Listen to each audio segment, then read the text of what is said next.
Hello there, ladies and gentlemen. What's up, guys? It's Namco and Dustin, Fantasy Smack Talk. This video, we're going over the starting pitchers, the second half, the 6 through 10 tiers. Dustin, get right into it. Alright, Ian Kennedy's our first guy. Amazing year for this guy last year.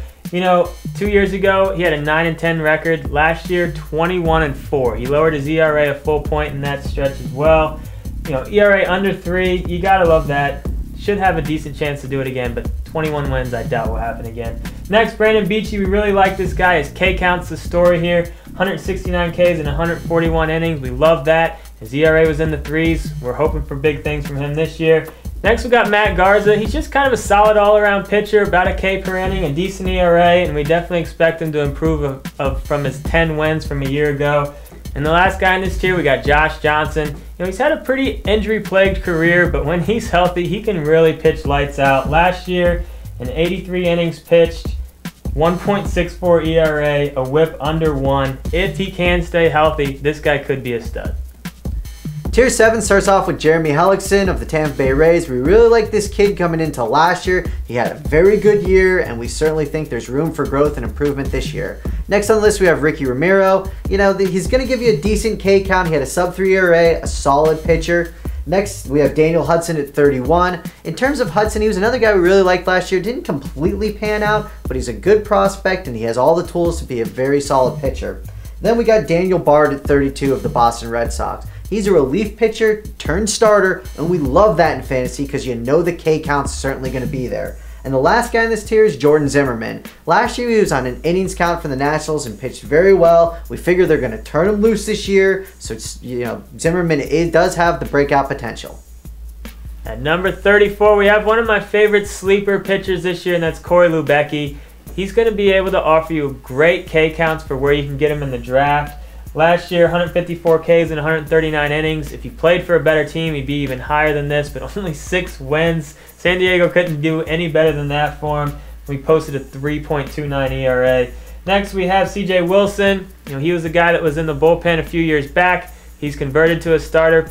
Been pretty solid. Decent year for him last year. We're expecting him to have a solid year again. Number 36, Matt Latos. You know, kind of disappointing. We were expecting more out of him after his hot starts once he got called up into the majors, but potential's still there. He's only 25 years old. You gotta like this kid's upside. 37, Josh Beckett. You don't know what you're gonna get out of him. He's getting older at this point, but a solid year last year, so not a bad gamble. He's gonna go late enough in the draft to where, you know, like I said, not a bad gamble.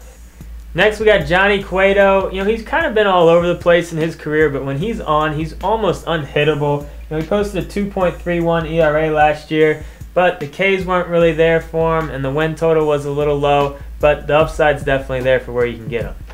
Next, Anibal Sanchez. For how late you can get him in the draft, he's one of the few guys that's going to go that late that will offer over a K per inning, but he needs to get his wins up as well, and his ERA was over 3.5 last year, so we're not really liking that, but the Ks are definitely going to be there. And the last guy, Chris Carpenter, really showed a decline last year. You know, he's 37 years old. The age might finally be getting to him, but he should be able to put up at least decent numbers for you again this year.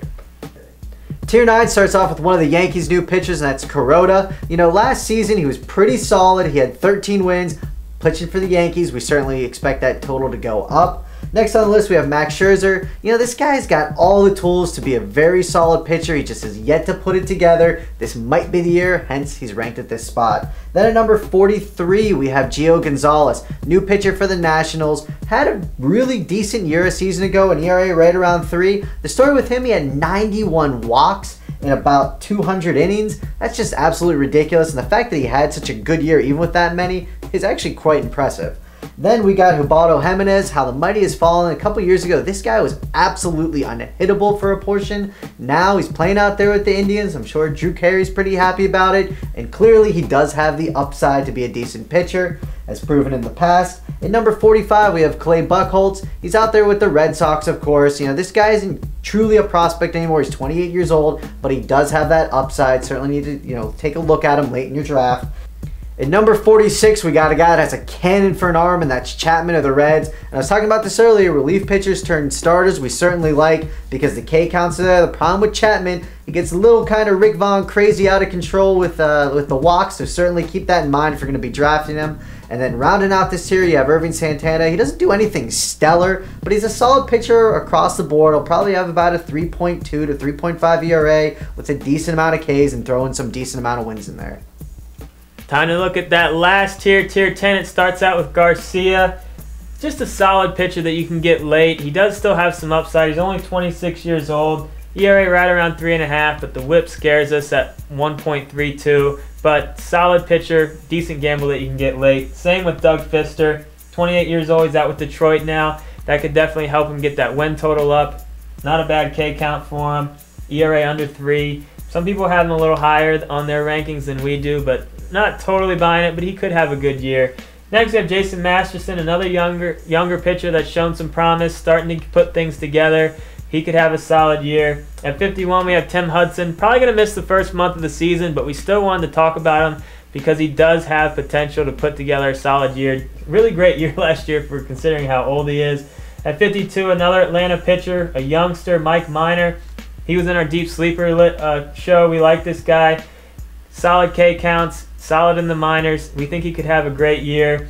At 53, my favorite Deep Sleeper pitcher, Brad Peacock. I think he could have a great year. He was solid in the minors and his couple of starts in the majors last year.